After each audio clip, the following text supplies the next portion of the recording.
এই অজুর পরে কেউ যদি পড়ে আশহাদু আল্লা ইলাহা ইল্লাল্লাহ ওয়া আশহাদু আন্না মুহাম্মাদান আবদুল্লাহি ওয়া রাসূলুহু, অজুর পরে এই দোয়াটা প্রতিদিন যে পড়বে, কিয়ামতের দিন 8টা জান্নাতের যে কোনো দরজা দিয়ে ঢোকার অনুমতি ওই বান্দাকে আল্লাহ দিয়ে দিবে। আপনাদের জন্য আছে। Still now you have the opportunity man. এই সুযোগ, চান্স আপনার জন্য আছে। ছোট্ট আমল, প্রতিদিন অজু তো করাই লাগে না আমাদের জন্য। এই অজুর পরেই এই শাহাদাতের বাক্যটা পাঠ করলে 8টা দরজা দিয়ে ঢোকার অনুমতি আপনাকে দিবে কে?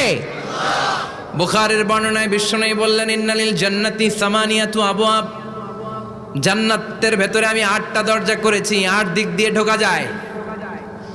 মিনহা বাবুন ইউসাম্মা আর-রায়্যান, ওই 8টা দরজার মধ্যে স্পেশাল একটা দরজা আছে, ওই দরজার নাম হলো রায়্যান। দরজার নাম লা ইয়াদখুলুহু ইল্লা সাইমুন, রোজাদাররা ছাড়া কেউ